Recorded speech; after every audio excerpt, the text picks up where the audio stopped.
Welcome to your chemistry classroom. प्यारे बच्चों, आज हम बात करने वाले हैं आइसोमेरिज्म के टाइप 2 के बारे में। Yes, stereo isomerism. मैंने आपको थोड़ा सा बताया था। स्टीरियो का मतलब three dimensional. Three dimensional means space. Space वो वाला नहीं कि अर्थ के एनवायरमेंट से बाहर जाना, वो वाला स्पेस नहीं। स्पेस का मतलब three dimension, okay, along x axis, y axis and z axis। तो मॉलिक्यूल के स्ट्रक्चर की बात हो रही है, एटम्स की अरेंजमेंट की बात हो रही है। आपने स्ट्रक्चर के अंदर डिफरेंट डिफरेंट क्या चेंज आ सकती है वो देख लिया। They can have different positions, they can have different functional group, they can have different position of functional group, they can have different skeletal system, उनकी कार्बन की चेन डिफरेंट हो सकती है। Then metamerism, distribution of alkyl groups. Tautomerism, equilibrium था, dynamic equilibrium था दो isomers के बीच में। तो वो सिर्फ जितने भी टाइप्स हमने किए, टोटल 5 टाइप्स किए थे, तो उसमें उनके स्ट्रक्चर के ऊपर ही स्ट्रेस था। स्ट्रक्चर ही डिफर हो जा रहा था। That's why that was structural isomerism. और मैंने बताया था आपको कि स्टीरियो आइसोमेरिज्म मतलब molecular formula same but they differ in their spatial arrangement. ठीक है, SPATIAL, spatial arrangement. Three dimensional atom के अराउंड सेंट्रल मेटल, जो भी हमारे पास एटम होगी, सेंट्रल एटम, उसके अराउंड सिंगल एटम या ग्रुप ऑफ एटम का अरेंजमेंट कैसा है, that will give stereo isomerism. तो देखो, the compounds having the same molecular formula, ठीक है, same molecular formula as well as structural formula, but differing in the arrangement of atoms or group of atoms, या तो एक atom या group of atoms in space are called stereoisomers। और इस phenomena को क्या बोलते हैं? yes, stereoisomerism। और ये फर्दर आगे 3 टाइप की है। सबसे पहले है ज्योमेट्रिकल आइसोमेरिज्म, फिर है optical isomerism, and third type is conformations. ठीक है, कॉन्फर्मेशंस, और मैं इसको लिखूंगी conformational isomerism, one and the same thing. इन 3 टाइप्स की हम बात करेंगे। ज्योमेट्रिकल मतलब समहाउ ज्योमेट्री डिफर करेगी, और ये स्पेशली होती है एल्कीन्स के अंदर।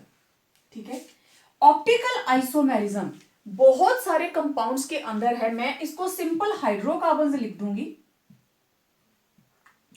क्योंकि ऑप्टिक वर्ड जहां पे आ जाए it means light is concerned. तो यहां पे हम लाइट का फिनोमिना यूज करेंगे, डिटेल में आगे टेकअप करती हूं। Conformations, this is the pure concept of alkanes। ठीक है, it is the process of alkanes, right। Optical isomerism सबसे बेस्ट हम स्टडी करते हैं हेलो एल्केन्स के अंदर। ठीक है, तो हाइड्रोकार्बन्स ही मैंने इसीलिए लिखा है, एंड इट्स डेरिवेटिव्स, इनके बीच में हम इनको स्टडी करेंगे। ओके, वेल, अब 1 बाय 1 मैं इसको टेक ओवर करती हूं। पहले हम बात करेंगे ज्योमेट्रिकल आइसोमेरिज्म के बारे में। So what are geometrical isomers? Basic conditions. मैं बोर्ड के ऊपर कोई डेफिनेशन है या जो भी मुझे लगता है मुझे लिखना चाहिए, वो इसलिए क्योंकि बहुत से स्टूडेंट्स हैं during this pandemic they didn't receive any notes. So better है जो बोर्ड पे लिख रही हूं, treat it as your classroom और नोट्स को लिखते जाएं। ठीक है, तो मैंने प्रॉपर लिखा है यहाँ पे geometrical isomerism, alkenes having different atoms और group of atoms attached to double bonded both carbons. Double bond के साथ दोनों कार्बन्स होंगी, तो दोनों के साथ ए भी इधर लगा है, ए भी ही इधर लगा है।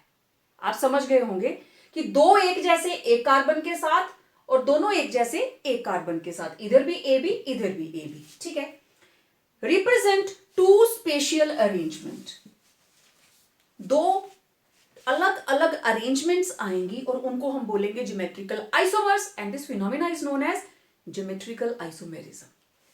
अब पढ़ने में आपको, सुनने में आपको लग रहा होगा कि पता नहीं क्या है। अब देखना कितनी सिंपल चीज है। ये है मेरे पास कार्बन, डबल बॉन्ड कार्बन, ठीक है। इसके साथ लगा है ए बी, इसके साथ लगा है ए बी। मैंने जानबूझकर ए बी लिया क्योंकि मैंने यही रिप्रेजेंट किया है। इसी को मैं एक और अरेंजमेंट में लिख सकती हूं। कैसे? अगेन डबल बॉन्ड, कार्बन के तो 4 ही बॉन्ड होंगे। अब देखो डिफरेंस क्या आएगा, इधर ए बी, इधर ए बी, ये दोनों ए ए, एक साइड है ना। अब मैं उल्टा कर देती हूं, ए बी बी। जिस ज्योमेट्रिकल, अब ये दोनों ही ज्योमेट्रिकल आइसोमर्स हो गए, ये दोनों ही ज्योमेट्रिकल आइसोमर्स हैं अकॉर्डिंग टू डेफिनेशन। तो इनमें फर्क क्या, इनका नाम रख देते हैं चिंटू पिंटू। लेट्स सी, जिसमें दोनों साथ साथ हैं, हम साथ साथ हैं, तो वो होगा सिस। और जिसमें दूरी आ गई, दे आर प्रेजेंट अक्रॉस, उसको क्या बोलेंगे? ट्रांस। तो एल्कीन्स के 2 ज्योमेट्रिकल आइसोमर्स होते हैं, कौन से? सिस, ट्रांस। मैं इसको, जहां आपको मैंने बताया था फ्लो चार्ट बना के, वहां लिखना चाहती थी लेकिन मैंने नहीं लिखा। अब आप लोग लिख सकते हैं कि geometrical isomers means cis trans. Okay, तो ये रहा सिस एंड ट्रांस। तो आपको देखना क्या है, दोनों साइड देख लिया। अगर इस कार्बन के साथ जो 2 ग्रुप लगे हैं, इसमें भी सेम होंगे, इसमें भी सेम होंगे, एक ए बी, एक ए बी। तो बड़ी आसानी से आप देख लेंगे, जब दोनों एक साइड सिस, दोनों अक्रॉस ट्रांस। ठीक है,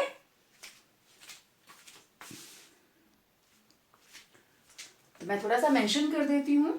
सिस में क्या होता है, सेम एटम और group of atoms are on same side, ठीक है। और इसमें क्या होता है, सेम एटम और group of atoms are present away from each other, एक दूसरे से दूर होंगे, that is across। हो गया, यही होते हैं, राइट। अब मैं एग्जांपल्स लेती हूं, तो आपने बताना होता है, पेपर में ऐसे आएगा, स्ट्रक्चर लिख के आएगा, बताओ इसमें सिस कौन सा है, ट्रांस कौन सा है, ठीक है। तो अब मैं बोर्ड को यूज कर सकती हूं बड़े सिंपल तरीके से, मुझे सिर्फ ऐसे करना है, लेकिन आप ऐसा नहीं करेंगे, आप दोबारा से लिखेंगे। ये लिख लिया, इसके आगे पेज निकालिए और अब एग्जाम्पल्स करेंगे हम थोड़ी सी, ठीक है। इस कार्बन में इधर लगा है H, इधर लगा है CH3, इधर लगा है CH3, इधर लगा है H। सेम AB, जो इसके साथ लगे हैं वही इसके साथ लगे हैं। ज्योमेट्रिकल आइसोमर्स की ये बेसिक कंडीशन होती है, ठीक है। अब दूसरे में क्या किया, HH एक दूसरे से दूर, CH3 एक दूसरे से दूर, इधर ये दोनों साथ, इधर ये दोनों साथ, ठीक है। ये इसका दोस्त, ये इसका दोस्त, साथ साथ हैं, और इधर दोस्ती थोड़ी दूर हो गई, दोनों एक दूसरे से दूर चले गए। तो बाय चांस ये मैंने बनाया है उस तरीके से कि वो सिस रहे और ट्रांस रहे, ठीक है।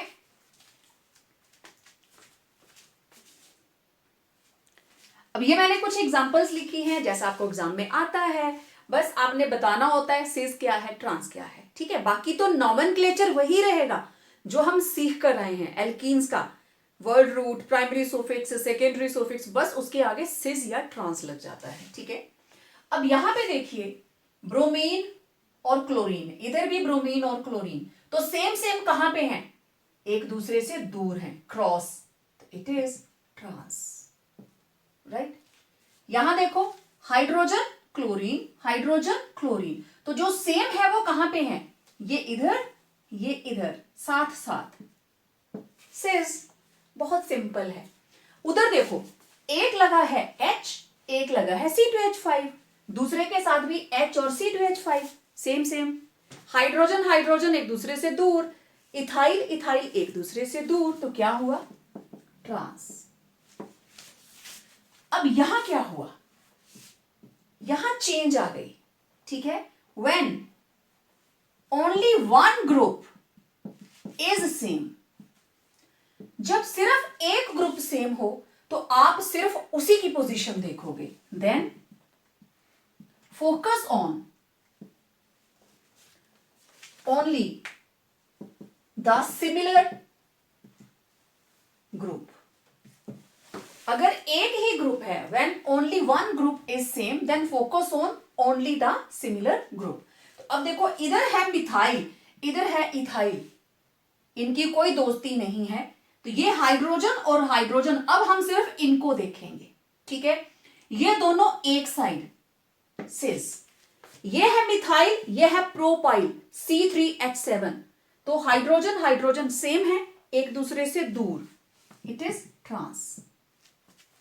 इधर भी मिथाइल और इथाइल, तो हाइड्रोजन के ऊपर ही आप फोकस करोगे, they are across, it means it is trans. तो बहुत ही आसान है ऑर्गेनिक में मार्क्स स्कोर करना। अब देखिए क्या हो अगर इस डबल बॉन्डेड कार्बन के साथ चारों ग्रुप अलग लग जाएं, HCl Br I। अब क्या करें, जब ये चारों ग्रुप अलग अलग हो, फिर हम ज्योमेट्रिकल आइसोमेरिज्म कैसे लिखते हैं, उस रूल के बारे में बात करते हैं। When both double bonded carbons have all the four different atoms or group of atoms attached to both carbons, ठीक है। तब नेमिंग कैसे होगी, अब उस नेमिंग के लिए आप क्या करेंगे, assign high and low priority on both carbons to the groups attached. जो ग्रुप उसके साथ अटैच हैं उनको आप हाई एंड लो प्रायोरिटी देंगे on the basis of their atomic number, उनके एटॉमिक नंबर के बेस पे, ठीक है। कैसे, जिसका हायर है, हायर एटॉमिक नंबर, उसको प्रायोरिटी मिलेगी हायर, मतलब उसको आप A लिख दो, और जिसका लोअर एटॉमिक नंबर, उसको प्रायोरिटी मिलेगी लोअर, उसको आप B लिख देंगे, ठीक है। ओके, उसके बाद if the two groups having same priority are on same side, तो उसको बोलते हैं जुस्सामन। It's a German word, means together. In Germany, जुस्सामन means together. और दूसरी सिचुएशन क्या होगी, दूर होंगे। If the groups having same priority are far away, that is across, then it is called antagon. Again it is a German word, means across. EZ, तो commonly हम इसको बोलते हैं EZ नोटेशन। E का मतलब अक्रॉस, दूर, तो दूसरे के हिसाब से क्या होगा, ट्रांस। Z मीन्स जुस्सामन, मीन्स टुगेदर, तो दूसरे के हिसाब से क्या होगा, सिस। एग्जाम्पल से आप इसको और अच्छे से अंडरस्टैंड करेंगे। अब देखो हम निकालेंगे EZ नोटेशन, ठीक है, क्योंकि चारों के चारों ग्रुप्स अलग हैं। कैसे करेंगे? आप दोनों कार्बन के साथ जो एटम्स लगी हैं या ग्रुप ऑफ एटम्स लगे हैं उनको बस अपनी अपनी साइड लेफ्ट राइट प्रायोरिटी के बेस पे इनको मार्किंग देंगे, ठीक है। किस हिसाब से? On the basis of atomic number. Fluorine का एटॉमिक नंबर 9, ठीक है, आपको पता है ग्रुप के अंदर फ्लोरीन, क्लोरीन, ब्रोमीन, आयोडाइन, ऐसे एटॉमिक नंबर बढ़ता जाता है। तो इधर लगा है फ्लोरीन, इधर लगा है क्लोरीन। क्लोरीन का एटॉमिक नंबर हायर है तो it will be given higher priority, fluorine will be given lower, ठीक। ब्रोमीन और आयोडीन, आयोडीन का एटॉमिक नंबर हायर है तो it will be given higher priority and bromine will be given lower, simple. अब lower lower दोनों एक side, मतलब अगर मैं हायर को लेती हूं A, लोअर को लेती हूं B, हायर को लेती हूं A, लोअर को लेती हूं B, तो ये दोनों B B एक साइड, A A एक साइड, तो कौन हुआ? Z notation, because same groups on one side, तो Z हुआ। आगे चले। हाइड्रोजन CH3, यहां तो सिंगल सिंगल एटम थी, अब जहां पे ग्रुप ऑफ एटम्स आ जाए वहां क्या करेंगे? तो ये सबसे छोटा है हाइड्रोजन, तो it will be given lower priority, ठीक है, it will be B, right, and it will be A। जब ऐसे ग्रुप के साथ कंपैरिजन करना हो तो पहले हम देखते हैं फर्स्ट एटम, इसकी हाइड्रोजन है, इसकी कार्बन है, तो कार्बन का atomic number is higher than hydrogen, तो it will be given higher priority means A and it will be given low means B। अब यहां देखो C2H5, CH2, CH3, नीचे क्या है C3H7, CH2, CH2, CH3, this is the meaning of C3H7, ठीक है। अब देखो पहली carbon H2, H2, next carbon carbon, दो हाइड्रोजन कैंसिल, एक हाइड्रोजन, नेक्स्ट इसका हाइड्रोजन है पर इसका क्या है? कार्बन। समझ आई बात? तो प्रायोरिटी किसको मिलेगी? इसको, और ये कहां रहेगा? नंबर बी के ऊपर। तो जब ग्रुप ऑफ एटम्स हो तो हम इस तरीके से ढूंढते हैं कि हायर एटॉमिक नंबर वाली एटम्स किसमें है। तो अब आपने देख लिया, चेन बना दी, ये पूरा इसके साथ कट, ये इसका है CH3, तो CH2 के साथ कैंसिल, इसमें आया हाइड्रोजन, उसमें क्या आ गई? कार्बन, तो it will be C3H7, it will be given higher priority. तो अब आप देखो दोनों A एक साइड, दोनों B एक side, this is also Z, ठीक है। Z का मतलब जो सिंपल के अंदर सिज होता है। नेक्स्ट देखें, ब्रोमीन और आयोडीन, आयोडीन का नंबर हायर होता है, it will be given A, bromine will be B। अब H और Cl quite obvious, this will be A and this will be B। Higher atomic number chlorine का है तो AA across BB across, it is एंटीगन E। अब next आ जाइए, यहां प्रेजेंट है C डबल बॉन्ड OH, दूसरा क्या है? CH3, कार्बन से कार्बन कैंसल, इधर आ गई ऑक्सीजन और इधर क्या आई? हाइड्रोजन, तो quite obvious this will be given A, this will be given B। Next देखो इधर COOH और इधर कौन है? O, तो जो हमारा फर्स्ट है कार्बन का एटॉमिक नंबर 6, ऑक्सीजन का 8, it will be given A, it will be given B। चाहे उसके साथ बहुत लंबा ग्रुप लगा है लेकिन फर्स्ट एटम ही डिसाइड कर देगी कौन हायर है और कौन लोअर है, ठीक है। तो it will be higher, it will be lower, it will be higher, it will be lower, तो दोनों सेम जो है they are across E। Next oxygen hydrogen A B, CH3 CH2 Cl, अब आप सबको समझ में आ गया होगा, CH2 Cl और इधर क्या है? CH3, दो CH2 कैंसल, इधर H और इधर Cl, ये हाई रहेगा और ये लो रहेगा, ठीक है। तो अब दोनों B across A across E, ठीक है। अच्छा, अब ये जो सिस्टम है COOH, COOH, ये दोनों सेम, ये दोनों सेम। जो आप सिंपल सिस्टम लेते हो सिस और ट्रांस का, वो इस पे भी अप्लाई हो जाता है E और Z के साथ। कैसे?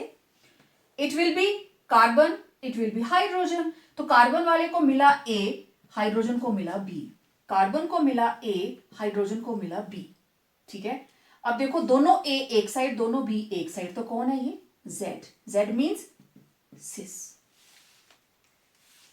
आप सिस ट्रांस वाले पे Z और E लगा सकते हैं, लेकिन EZ वाले पे सिस ट्रांस नहीं लगा पाएंगे, क्योंकि उसमें क्या है, चारों के चारों ग्रुप अलग होते हैं। तो you can apply EZ system to simple cis and trans. ठीक है, उसमें भी आप हाई लो बताकर लिख सकते हो अगर पूछा जाए कि EZ में उसको रिप्रेजेंट करो। तो it was geometrical isomerism. Next is optical isomerism. मैंने बताया था ना, it is concern with light. Optics means light, ray of light. Okay, तो पहली चीज, what are optically active substances? Light के प्रेजेंस में कौन सी एक्टिविटी वो दिखाते हैं कि उनको हमने ऑप्टिकली एक्टिव बोल दिया? तो वो substances which are capable of rotating the path of plane polarized light are called optically active substances. और वो property, the property of an optically active substance as a result of which it rotates the path of plane polarized light is called optical activity. तो मैंने एक नया word use किया, plane polarized light. What is that? किसी भी चीज को देखना हो तो हमें लाइट की जरूरत होती है। डार्कनेस में हमें कुछ नजर नहीं आता, क्योंकि जो भी ऑब्जेक्ट होगा उसके ऊपर रेडिएशन स्ट्राइक करेगी, रिफ्लेक्ट होकर हमारी आंखों तक पहुंचेगी। ठीक है, फिर हमें वो चीज दिखाई देगी, अदरवाइज वो चीज हमें दिखाई नहीं देगी। और व्हाइट लाइट के अंदर how many colours? 7 colours. Means उसके अंदर इलेक्ट्रोमैग्नेटिक रेडिएशंस की 7 टाइप की वेवलेंथ्स है। आपने इलेक्ट्रोमैग्नेटिक स्पेक्ट्रम पढ़ा है, आप अच्छे से जानते हैं व्हाट इज दैट। और व्हाइट लाइट, विजिबल लाइट, उसका भी एक रेंज है। तो 7 कलर्स का वेवलेंथ अलग अलग है। ओके, आपने कभी देखा है सोडियम लैंप, वो जो ब्राइट कलर की स्ट्रीट लाइट्स लगी रहती है, येलो लाइट वाली। अब तो एलईडीज लग गई हैं बहुत जगहों पे, लेकिन कुछ एक जगहों पे अभी भी सोडियम लैंप्स होंगी। तो आपने बहुत बार नोटिस किया होगा कि आप उस लाइट में जब जाते हैं तो अगर आपने ग्रीन कलर का शर्ट पहना है, सूट पहना है, तो वो ग्रीन दिखाई नहीं देगा, वो और ही कलर दिखाई देगा। क्योंकि कलर हमें कौन सा दिखाई देता है? जो भी रेडिएशन जिस क्लॉथ के ऊपर, फाइबर के ऊपर लाइट गिरी, लाइट ने कुछ कलर्स एब्जॉर्ब कर लिए, और जो कलर उसने ट्रांसमिट करना है हमें वो दिखाई देता है। आपको पता है कलर दिखाई देने के पीछे क्या फंडा है, तो मैं यहां डिटेल नहीं बात करूंगी। जस्ट इतना है कि किसी भी चीज को देखने के लिए लाइट चाहिए, और व्हाइट लाइट के अंदर सारी की सारी वेवलेंथ्स हैं। तो मैं सिंपल जो लाइट है हमारे पास, अगर मैं बात करूं तो जो ऑर्डिनरी लाइट है वो हर डायरेक्शन में प्रोपेगेट कर रही है, इन ऑल डायरेक्शंस। ठीक है, this is ordinary light, right. अब हमने क्या किया, इसके रास्ते में, इस लाइट के रास्ते में एक नाइकोल प्रिज्म रख दिया। This is Nicol prism. और ये किस चीज का बना होता है? It is made up of calcite. और कैल्साइट क्या है? It is a crystalline form of calcium carbonate. Calcium carbonate का क्रिस्टल है ये। और इसको, क्योंकि जब ये लाइट इसके बीच में से क्रॉस होकर आगे जाएगी, इट एक्ट एज पोलराइजर। इसको बोलते हैं हम पोलराइजर। ये जो नाइकोल प्रिज्म है, इट एक्ट एज पोलराइजर। ये इस ordinary light, this is ordinary light. Her direction में प्रोपेगेट कर रही है, ऐसे भी, ऐसे भी, ऐसे भी, ऐसे भी। जब इसमें से क्रॉस होके गई, it will be having only one plane, ऐसे सिर्फ एक ही प्लेन में वाइब्रेट करेगी, बाकी नहीं। इस पोलराइजर का काम ही ये होता है। और हम कौन सा इंस्ट्रूमेंट यूज करते हैं? That is polarimeter. पोलैरीमीटर के अंदर हम सब्सटेंस डालेंगे, ठीक है। वो सब्सटेंस इस लाइट को, अब ये देखो प्लेन पोलराइज लाइट है ना, अब इसका आगे का क्या हो सकता है? ये ऐसे है, या तो ये राइट साइड को टेढ़ी हो जाएगी, ठीक है, या ये लेफ्ट साइड को। Either it is towards right hand side और it is towards left hand side. तो जो भी सब्सटेंस है, या तो इसको राइट साइड को घुमा सकता है या इसको लेफ्ट साइड को घुमा सकता है। This is the meaning of optical activity. होगा कब? लाइट की प्रेजेंस में, बिना लाइट के नहीं होगा, ठीक है। इस प्रोसेस को थोड़ा और डिटेल में लेती हूं। तो ऑर्डिनरी लाइट जब पोलराइजर में से क्रॉस करेगी, तो ये जो चीज हमारे पास आई है, दिस इज कॉल्ड पीपीएल, मतलब plane polarized light. This is plane polarized light, ठीक है।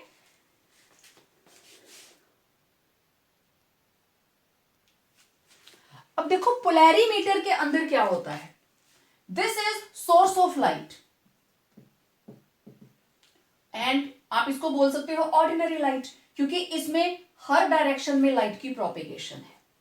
Now this is Nicol prism, और ये क्या है? पोलैरीमीटर, ठीक है। This is polarizer. ये वर्किंग है पोलैरीमीटर की, उसके अंदर क्या क्या रहता है। अब ये लाइट सिंगल प्लेन में होगी। Now this is in single plane, right.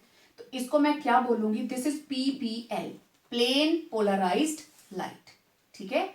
This is plane polarized light.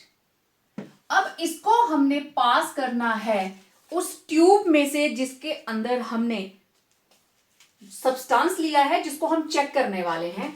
तो ये रही यहां पे polarimeter tube. This is polarimeter tube, ठीक है। अब ये लाइट, इसके अंदर हमने सब्सटेंस लिया है जिसको हम चेक करने वाले हैं, ठीक है। उसका सॉल्यूशन लिया है हमने इसके अंदर। इसमें से जब लाइट बाहर निकली, ठीक है, आप देखिए ये थी उसकी। अब मैं दो सिचुएशंस बना लेती हूं, 1 और 2। ये है उसकी मेन पोजीशन लाइट की, यही है ना। अगर ये लाइट इधर को घूम गई, कौन सी साइड को गई? राइट साइड को, तो ऐसे होगा। कोई भी एंगल, अल्फा एंगल, ये मेन पोजीशन थी, अल्फा एंगल पे ये राइट को घूम गई। दूसरा तरीका क्या हो सकता है? ये रही इसकी मेन पोजीशन और ये लेफ्ट को घूम गई, तो मेन पोजीशन से अल्फा एंगल लेफ्ट को घूम गई, ठीक है। अगर ये राइट को घूमती है तो इसको हम बोलते हैं डेक्स्ट्रो रोटेटरी, डेक्स्ट्रो रोटेटरी, और डिनोट करते हैं स्मॉल डी से, राइट। और अगर ये लेफ्ट को घूमती है, it is known as laevo rotatory और सिंपली एल। लेफ्ट को घूमेगी तो लीवो रोटेटरी, राइट को घूमेगी तो डेक्स्ट्रो रोटेटरी, ठीक है। अब ये चीज हमें दिखाई कैसे देगी? आपको दोनों चीजें इकट्ठी दिखाई नहीं देगी। मैंने सिर्फ आपको दो सिचुएशंस बताई हैं, या तो ये दिखेगी या ये दिखेगी, ठीक है। अब इस चीज को देखने के लिए ये आपने नोट कर लिया, डेक्स्ट्रो रोटेटरी, राइट का मतलब डी, ठीक है। अब यहां पे जैसे ये लगा है ना, नाइकोल प्रिज्म इधर लगा है, सेम ऐसा ही प्रिज्म एक और लगा होगा पोलैरीमीटर के अंदर। दिस इज ऑल्सो नाइकोल प्रिज्म, और इधर ये वर्क कर रहा है पोलराइजर, और यहां ये क्या होगा? एनालाइजर। एनालाइजर क्यों? क्योंकि यहां पे हम लेंस के थ्रू इसको देख रहे हैं, ठीक है, इधर से हम इसको देख रहे हैं। तो हमें या तो ये चीज दिखाई देगी या ये चीज दिखाई देगी, दोनों चीजें दिखाई नहीं देंगी। मैंने ये दोनों सिचुएशंस बनाई हैं। तो this is the working of polarimeter. ये पोलैरीमीटर की वर्किंग है कि किस तरीके से, जैसे हम माइक्रोस्कोप में देखते हैं ना ऊपर से लेंस, तो उस लेंस को हमने क्या नाम दिया है? एनालाइजर। ठीक है, किसको एनालाइज कर रहे हैं? उस लाइट को जो इस ट्यूब में से बाहर निकली।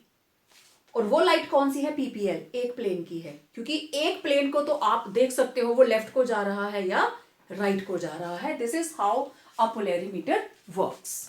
प्यारे बच्चों, आपकी स्क्रीन के ऊपर इस वक्त आप देख रहे हैं पोलैरीमीटर का डायग्रामेटिक रिप्रेजेंटेशन।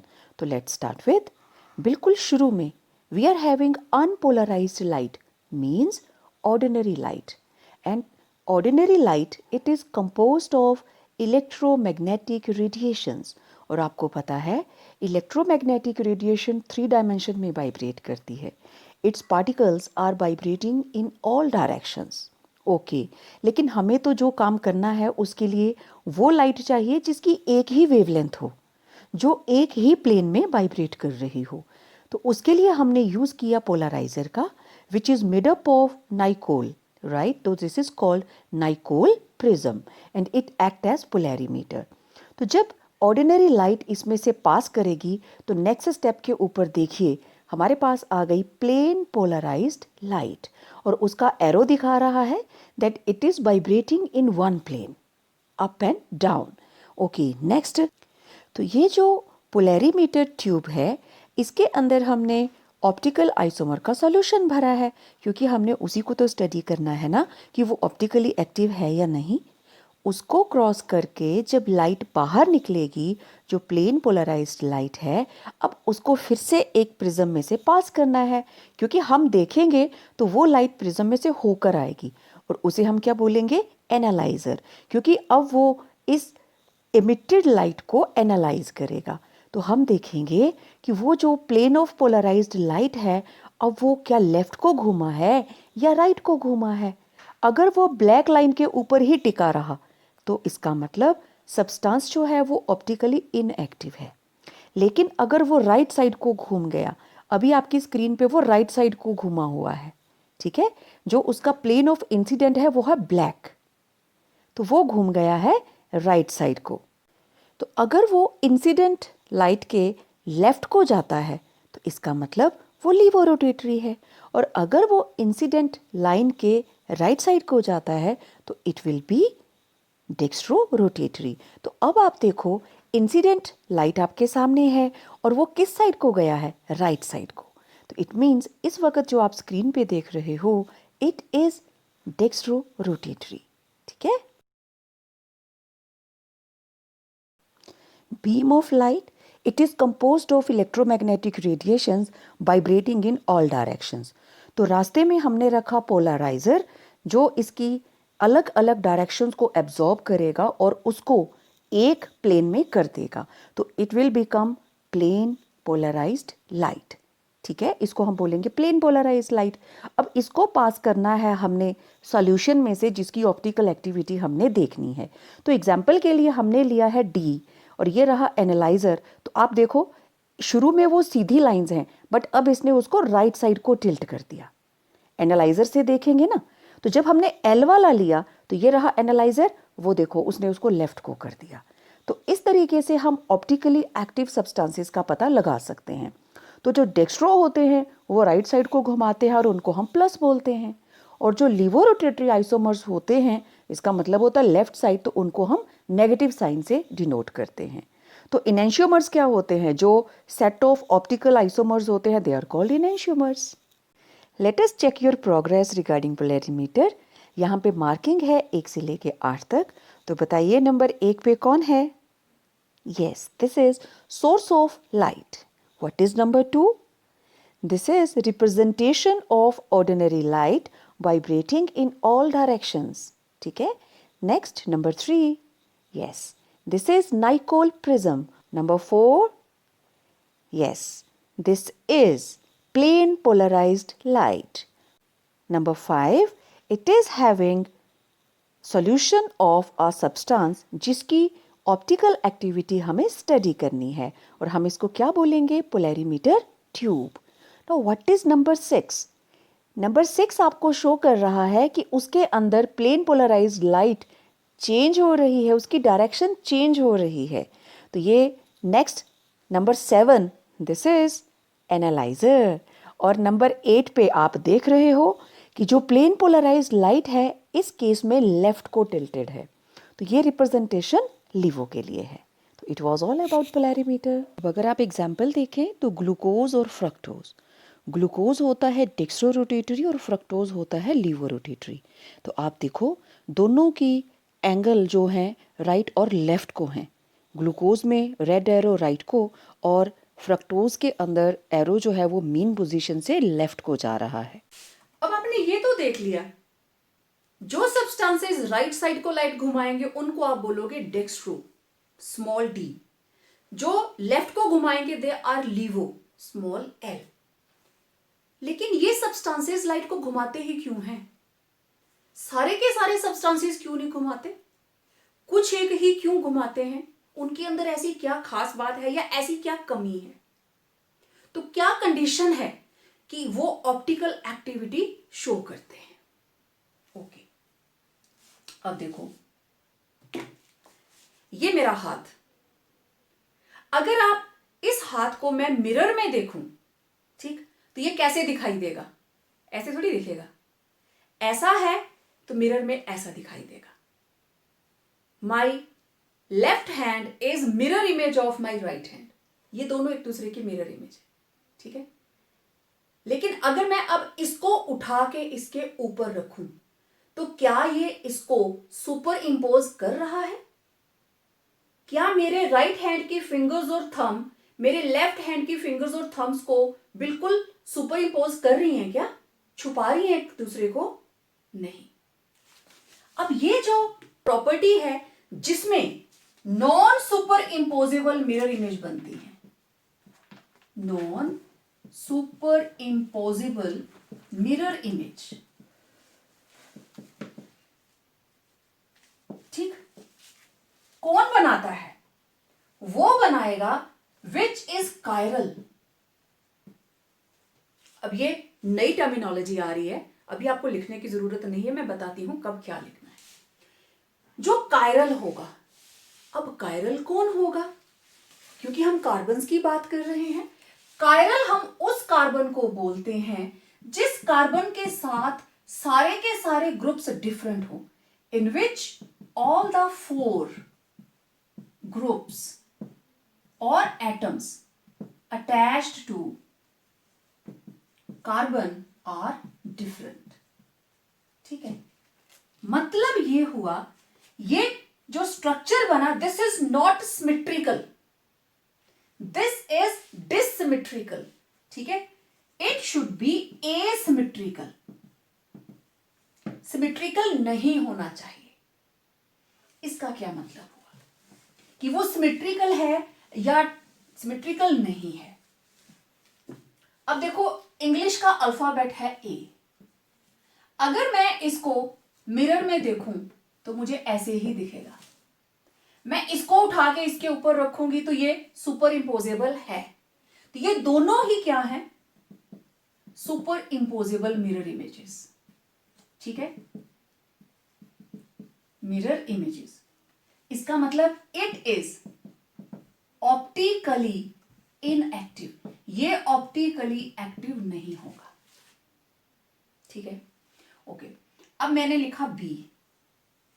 अगर मैं इसको मिरर में देखूं तो ये ऐसा दिखाई देगा। अब इसको उठा के इसके ऊपर रखो, नॉन सुपर इंपोजेबल, राइट, तो it will B optically active. जो non super imposable mirror image बनाएगा मींस ये सिमेट्रिकल नहीं है।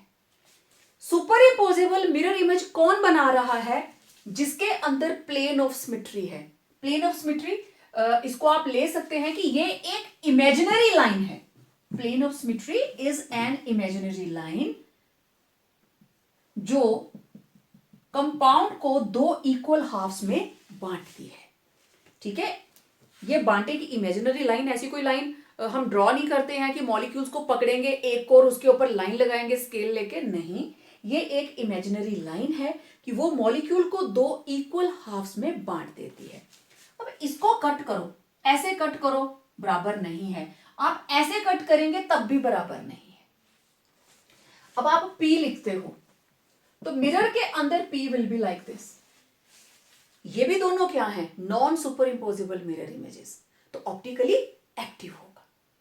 तो ये तो अल्फाबेट्स थे just to make the concept of dissymmetry and symmetry, कि non super imposable mirror images क्या होती हैं और क्या नहीं होती हैं। ठीक है, अब जब हम कार्बन के कंपाउंड्स की लैंग्वेज में बात करेंगे तो उसके लिए कुछ डेफिनेशंस हैं, पहले उसको नोट करते हैं।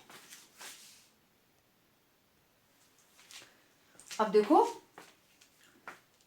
कायरल ऑब्जेक्ट्स या chiral substances which do not have plane of symmetry and form non superimposable mirror images, उनको हम बोलते हैं कायरल कंपाउंड्स और कायरल सब्सटेंसेस और ऑब्जेक्ट्स। और इस प्रॉपर्टी को by virtue of which they form such type of compounds which are non superimposable, that is called chirality, right? achiral substances, इसका बिल्कुल उल्टा, डू नॉट को काट के हैव लगा दीजिए, which have plane of symmetry and form superimposable mirror images। अब ये जो वर्ड है ना chiral, it has been derived from a Latin word CHEER, chair, means, इसका मतलब होता है hand, chair means hand, means these substances, that is substances have same relationship as present in right and left hand।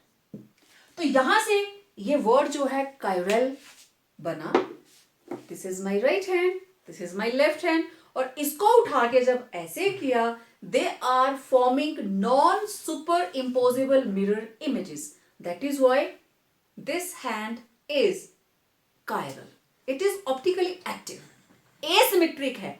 अब इस हाथ को आप किसी भी प्लेन से काटने की कोशिश करो, बाप रे बहुत ज्यादा इंक लगी हुई है इस पे, आप सेंटर से काटेंगे तो इधर 2 फिंगर्स और इधर ये रह जाएगा, ऐसे काटोगे तब भी बराबर हाफ में नहीं आएगा। तो this doesn't have plane of symmetry. ठीक है, तो ये थे कायरल और एकायरल सब्सटेंसेस। अब देखो chirality, it is a property due to which an object और molecule has non super imposable mirror images, right. पहले मैं काफी बता चुकी हूं उसके बारे में। और अब हमारा फोकस क्या है, क्योंकि मुझे कंपाउंड्स की बात करनी है, हाइड्रोकार्बन की बात करनी है। कायरल कार्बन, वो कार्बन जिसके साथ अटैच होने वाले सारे ग्रुप अलग हैं, A B C D, सारे के सारे अलग हैं। ठीक है, उसको मैं बोलूंगी कायरल, दिस इज कायरल। और शो कैसे होता है? स्टार लगा होता है, दीज आर एस्टेरिक, स्टार लगा होगा, star shows chiral nature, star का मतलब this carbon is chiral. Okay, अब अगर मैं चारों के चारों ग्रुप सेम लगा देती हूं, this is methane. Okay, check करें भला मीथेन जो है वो ऑप्टिकली एक्टिव है या नहीं। लेट्स सी, अगर मीथेन अपने आप को मिरर में देखे तो कैसे दिखेगी? ऐसे, ऐसे दिखेगी। इस H के सामने ये H, इसके सामने ये H, इसके सामने ये H, और ये वाला जो H है दूर दिखाई देगा, ऐसा ही होता है। अब इस मीथेन को मैंने उठाया, इसके ऊपर रखा, इमेजिन कीजिए, इसको उठाया उसके ऊपर रखा, बिल्कुल उसको सुपर इंपोज कर जाएगी, क्योंकि टेट्राहेड्रल टेट्राहेड्रल सुपर इंपोज कर जाएगी। तो it will have super imposable, this is super imposable mirror image. ये दोनों ने बनाई सुपर इंपोजिबल मिरर इमेजेस। इसका मतलब इस कार्बन को स्टार नहीं लगेगा, दिस इज नॉट कायरल। अब इसको सेंटर से काटो, ऐसे दोनों एक दूसरे का हाफ लग रहे हैं, it is having plane of symmetry, इधर भी H उधर भी H, और H के अक्रॉस ही आप इसको काट रहे हो, तो it is a symmetrical structure having same groups attached to carbon, therefore achiral. तो ये जो मीथेन है इट इज ए कायरल, ठीक। Super imposable mirror images, achiral है and it is optically inactive, methane is optically inactive, noted, okay. अब देखो जरा, मैंने क्या किया, कार्बन के साथ चारों ग्रुप अलग लगा दिए, H, Cl, CH3, Br। जब ये कंपाउंड खुद को मिरर में देखेगा तो कैसा दिखेगा? H के सामने H, Cl के सामने Cl, मिथाइल यहां दिखेगा और Br यहां दिखेगा। चलो भाई उठाओ इसको ऐसे और यहां ले जाओ, ये क्लोरीन इसके ऊपर आएगी, ये ब्रोमीन इसके ऊपर आएगी, ये दोनों तो कवर कर जाएंगे, ये दोनों एक दूसरे को सुपर इंपोज नहीं करेंगे। तो क्या बना रहे हैं ये? अब ये दोनों ही क्या हैं? Non super imposable mirror images. अब ये कंपाउंड बना रहा है non super imposable mirror images, तो इसको स्टार लगा है। It is having all the 4 atoms or group of atoms which are different. It is asymmetric, right? It is asymmetric and chiral. अब इसने 2 बना लिए, अब ये अगर डेक्स्ट्रो है तो ये लीवो होगा, right? They are forming non-superimposable mirror images. अब देखो डेक्स्ट्रो लीवो कैसे पता चला। सिर्फ एक कंपाउंड का एग्जांपल दूंगी मैं, क्योंकि ज्यादा डिटेल आपके सिलेबस में नहीं है।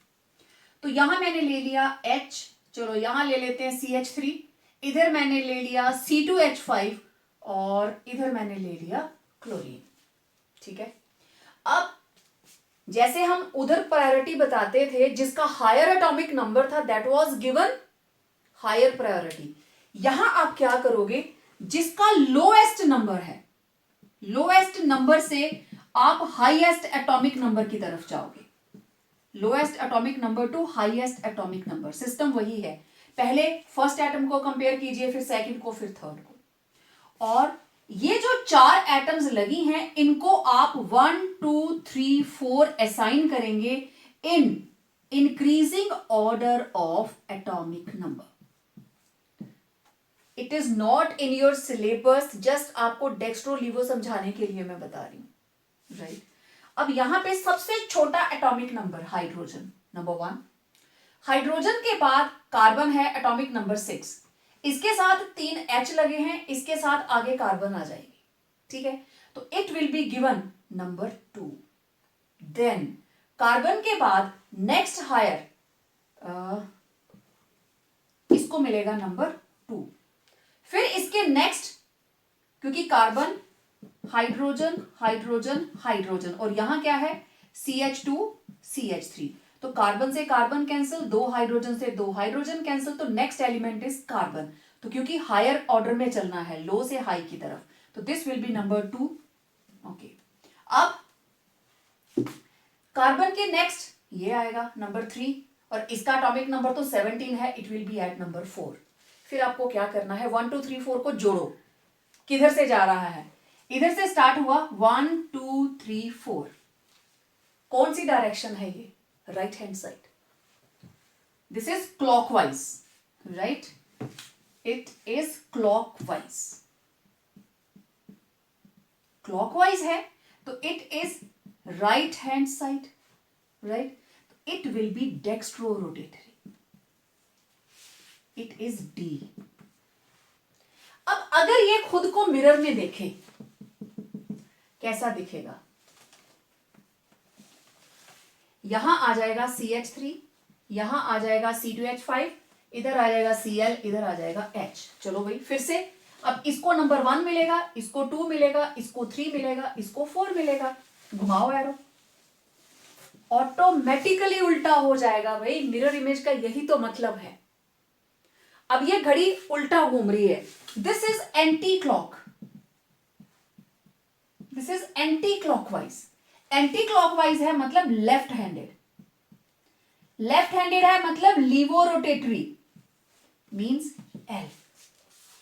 तो जो मॉलिक्यूल डी होगा उसकी मिरर इमेज एल होगी, जो खुद एल होगा उसकी मिरर इमेज डी होगी। This is the meaning of laevo and dextrorotatory. और हम कैसे असाइन करते हैं, लोअर से हायर एटॉमिक नंबर में उनको आप अरेंज कर दीजिए। अच्छा, ये जो मिरर मैं बीच में रख रही हूं किस चीज का बना हुआ है? This is an imaginary mirror.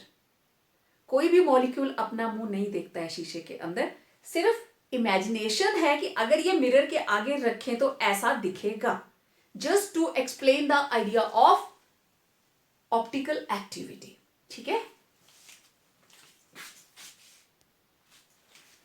तो type of optically active substances दो तरह के हो गए, एक है डेक्स्ट्रोरोटेटरी, दूसरा है लीवोरोटेटरी। ठीक है, डेक्स्ट्रो एंड लीवो। तो ये सारी चीजें आप पढ़ के आए हो, जस्ट क्योंकि पेपर में ऐसे आता है, that's why I have written on the board. Optically active substances which rotate the plane of polarised light towards right hand side, right hand side, these are called dextrorotatory. और जो left hand side को rotate करेंगे they are known as laevorotatory. तो dextrorotatory को note करते हैं small D के साथ, लीवो को डिनोट करते हैं स्मॉल एल के साथ, और डेक्स्ट्रो के लिए साइन यूज होता है positive, it is positive sign, and laevo के लिए हम यूज करते हैं नेगेटिव साइन। ठीक है, अब ये एग्जांपल है, कार्बन के साथ सारे एटम और ग्रुप ऑफ एटम अलग लगे हैं, इसके साथ भी अलग लगे हैं, तो दोनों एस्टेरिक कार्बन्स हैं, मींस कायरल कार्बन्स हैं। अब according to atomic number, increasing order of atomic number, सबसे छोटा हाइड्रोजन, उसके बाद कार्बन, उसके बाद क्लोरीन, उसके बाद ब्रोमीन। तो देखो किधर को जा रहा है arrow, clockwise,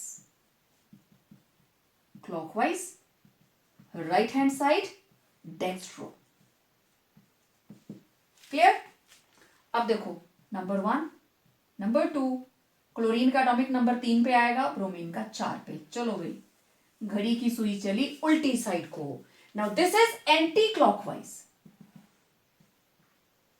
anti clockwise left hand side, left hand side means laevo small L, this is dextrorotatory, that is laevorotatory. तो ये हैं दो तरह के optically active substances, D and L. मैंने आपको बताया था कुछ बहुत इंपॉर्टेंट डेफिनेशंस हैं। अब देखो आपने डेक्स्ट्रो और लीवो कर लिया, okay. Now what are enantiomers? Simple, ये जो दो non superimposable mirror images बनती हैं, दीज आर कॉल्ड इनेंशियोमर्स। एक डी होगी तो एक एल, तो इन ये जो पेयर बना इनको हम बोलते हैं इनेंशियोमर्स। ठीक है, तो देखो जरा, the non superimposable mirror images of optically active substances are called enantiomers. अब ये दोनों को देखते हैं कौन डी है कौन एल। दोनों ही कार्बन कायरल हैं, सारे के सारे ग्रुप अलग। लोएस्ट नंबर हाइड्रोजन, सबसे छोटा एटॉमिक नंबर, उसके बाद number 6 carbon, atomic number 7 nitrogen, और ये रही ब्रोमीन 4 पे। 1 2 3 को जोड़ो, 1 2 3, ओके। तो ये गया एंटी क्लॉकवाइज, है ना। This is anti clock means left hand side, means this is laevo, तो ये वाला सब्सटेंस है एल। ठीक है, जब इसको मिरर में देखेंगे, this is number 1, this is number 2, this is number 3 and this is 4। तो ये एरो ऐसे घुमा, क्लॉकवाइज, क्लॉकवाइज है तो इट इज डेक्स्ट्रो, मींस आप इसको डी से डिनोट करेंगे। ठीक, ये है लीवो, ये है डेक्स्ट्रो। तो अब ये जो non superimposable mirror images हैं, इन दोनों को मैं क्या बोलूंगी? These are known as enantiomers, D and L. दोनों फॉर्म्स को इकट्ठे हम क्या बोलेंगे? इनेंशियोमर्स। तो मैं ये बोल सकती हूं कि ये दोनों ही क्या है? Enantiomers. Okay, now what is racemic mixture? अगर आप D और L बराबर क्वांटिटी में मिक्स कर दो, the equimolar mixture of D and L form of optically active substances, या आप एक वर्ड में लिखें enantiomers. The equimolar mixture of enantiomers, that is called racemic mixture. Okay, what is racemisation? नाम से ही पता चल रहा है. The process of converting an enantiomer into racemic mixture is called racemization. Enantiomer से जब आप उसका मिरर इमेज लेंगे तो वो बन जाएंगे D एंड L, वो पेयर बन गया. अगर आप उसको बराबर क्वांटिटी में मिक्स कर देंगे तो वो बन गया racemic mixture. Means racemic mixture बनाने के प्रोसेस को क्या बोलते हैं? Racemisation. So the process of converting an enantiomer into racemic mixture is called racemisation. Resolution इसका बिल्कुल उल्टा. रेसिमिक मिक्सचर को वापस D और L में कन्वर्ट करना हो तो दैट इज कॉल्ड रेजोल्यूशन. तो ये एक एक नंबर के अंदर क्वेश्चंस पूछ लिए जाते हैं कि जब आप इनको रेसिमिक मिक्सचर को D और L में कन्वर्ट कर रहे हो, प्योर इनेंशियोमर्स बना रहे हो, that is called resolution. Next is what are meso compounds. देखिए, कुछ कंपाउंड्स ऐसे हैं जिनके अंदर कायरल कार्बन है, ठीक, लेकिन these are not optically active. इसको अगर मिरर के आगे रखा जाए, नो डाउट ये ऐसा दिखाई देगा, लेकिन ना तो ये ऑप्टिकली एक्टिव है ना ये ऑप्टिकली एक्टिव है. और आप देखो, ये उठा के इसके ऊपर रखो, सुपर इम्पोजिबल भी नहीं है. ओके, रीजन क्या है? तो ऐसे compound which have chiral carbon but are optically inactive, they are called meso compounds. Definition 2 line में. अब क्या रीजन है देखो जरा. Number 1 carbon, number 2 oxygen, number 3. Arrow इधर को गया, इधर कहां जाएगा? इधर को. यहां गया राइट हैंड साइड को, इधर गया लेफ्ट हैंड साइड को. तो नेट क्या आया? 0. Optical activity 0. इधर देखो, ऊपर है लेफ्ट हैंड साइड और नीचे है राइट हैंड साइड. नेट क्या है? 0. तो देयर इज इंटरनल कंपनसेशन, क्योंकि ये रहा plane of symmetry. Plane of symmetry. अब आप देखो जरा, इस प्लेन ऑफ सिमेट्री के ऊपर और नीचे दोनों एक दूसरे की मिरर इमेज है. ये प्लेन ऑफ सिमेट्री इस मॉलिक्यूल को 2 इक्वल हाफ में बांट रहा है, इसको भी और इसको भी. चेक कर लीजिए आप. तो इसका मतलब अगर ऊपर वाला हाफ राइट साइड को घुमाता है लाइट को, प्लेन पोलराइज्ड लाइट को, तो नीचे वाला लेफ्ट को घुमाएगा. मिरर इमेज है ना, ऐसा ही होता है. मतलब ये वाला पोर्शन D है तो ये L, दोनों का नेट क्या आया? 0. इधर क्या है? ये लेफ्ट को जा रहा है, मतलब ये लीवो है और ये क्या है? डेक्स्ट्रो. तो दोनों का नेट क्या आया? 0. So this is the reason of optical inactivity of meso compounds, that they have plane of symmetry along with chiral carbon. The one half of the molecule is mirror image of the other half, right? So there is internal compensation of optical activity. ऊपर और नीचे आपस में ही compensate कर देते हैं, तो net optical activity is 0. तो this molecule is optically inactive in spite of having chiral carbon. That is why it is called meso compound.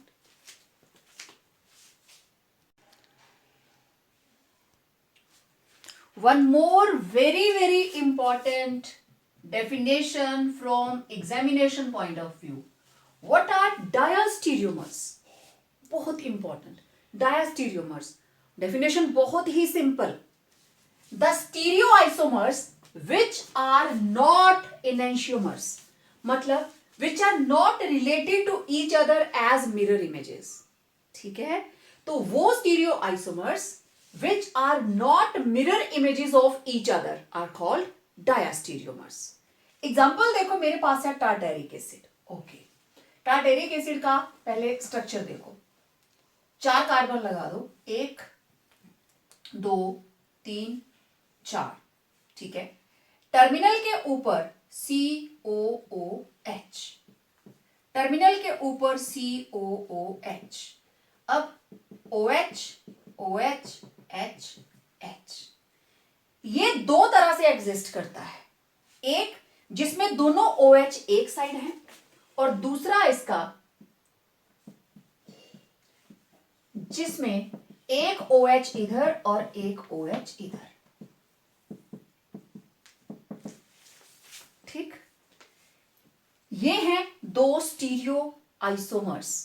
Tartaric acid के दो स्टीरियोमर्स होते हैं, ठीक है, ये ओके। अब देखो, अगर मैं इस कंपाउंड को मिरर इमेज के लिए रखूं, इसको मैं मिरर में देखूं तो ये कैसा दिखाई देगा?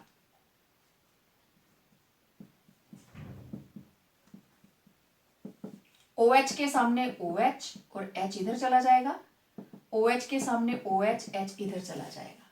तो ये दोनों एक दूसरे की मिरर इमेज हैं, मतलब इन दोनों को मैं क्या बोलूंगी? इनेंशियोमर्स। ठीक है, ये स्ट्रक्चर मैंने लिखा 1, ये स्ट्रक्चर है नंबर 2। ओके, अब ये रहा स्ट्रक्चर नंबर 3 और मैं इसकी भी मिरर इमेज बना लेती हूं।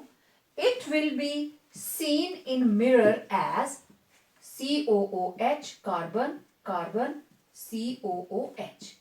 इधर आया OH, इधर हाइड्रोजन और इधर OH। ओके, तो ये दोनों एक दूसरे की मिरर इमेज हैं और ये दोनों ही क्या हैं? इनेंशियोमर्स।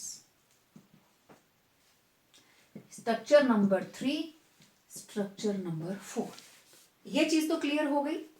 टार्टेरिक एसिड दो स्टीरियो आइसोमर्स में एग्जिस्ट करता है। These are the two different stereo isomers of tartaric acid, right. इनको मैं बोलूंगी स्टीरियो आइसोमर्स, राइट। किसके? टार्टेरिक एसिड के। एक ये रहा और एक ये, दोनों में फर्क OH ग्रुप, दोनों एक साइड और वो दोनों अक्रॉस। अब देखो, अगर मैं 1 और 3 को देखूं, क्या ये दोनों मिरर इमेज हैं? See, structure number 1 and 3 are they mirror image of each other? No, लेकिन स्टीरियोमर्स तो है ना। ये सारे के सारे क्या हैं? स्टीरियोमर्स। स्टीरियो आइसोमर तो सारे के सारे हैं, ठीक है, लेकिन ये दोनों आपस में मिरर इमेजेस नहीं है। इसका मतलब फिर ये क्या हुआ? डाया स्टीरियोमर। इसी तरीके से स्ट्रक्चर नंबर 2 एंड 3 ये भी क्या है? डाया स्टीरियोमर। ओके, स्ट्रक्चर 1, 3 और 2 और 3। ओके, अब देखो स्ट्रक्चर नंबर 2 एंड 4, ये रहा हमारे पास स्ट्रक्चर 2 एंड 4। ये दोनों भी क्या हैं? ये दोनों एक दूसरे की मिरर इमेज नहीं है, चेक कर लो। ये 2 और ये रहा 4, तो ये दोनों भी क्या हैं? डाया स्टीरियोमर्स। और लास्ट में बचा 1 एंड 4, इसको भी देख लो। 1 और 4 ये दोनों भी क्या हैं? डाया स्टीरियोमर्स। तो देखिए, enantiomers which are mirror image of each other, right? Enantiomers which are mirror image of each other. ये और ये दो स्टीरियो आइसोमर्स हैं टार्टेरिक एसिड के। मतलब आप टार्टेरिक एसिड को ऐसे भी लिख सकते हो, ऐसे भी लिख सकते हो। तो ये दो सेट, ये दो सेट। ओके, अब इनका इनके साथ क्या रिलेशन है? अगर 1 और 3 को आप देखें, 1 एंड 3, तो दीज आर डायास्टीरियोमर। तो ये पेयर है फर्स्ट और थर्ड का, राइट। नेक्स्ट, सेकंड और थर्ड, ये भी क्या है? डायास्टीरियोमर, क्योंकि ये जो पेयर मैं लिख रही हूं साफ दिखाई दे रहा है कि ये दोनों एक दूसरे की मिरर इमेज नहीं है। नेक्स्ट देखो, सेकंड एंड 4, ये रहा सेकंड, ये रहा 4, देखो वाला मिरर इमेज है क्या? नहीं है। इसके दोनों OH इधर है और उसके अक्रॉस है। Okay, next pair is 1 and 4, first and fourth, इसको भी देख लीजिए।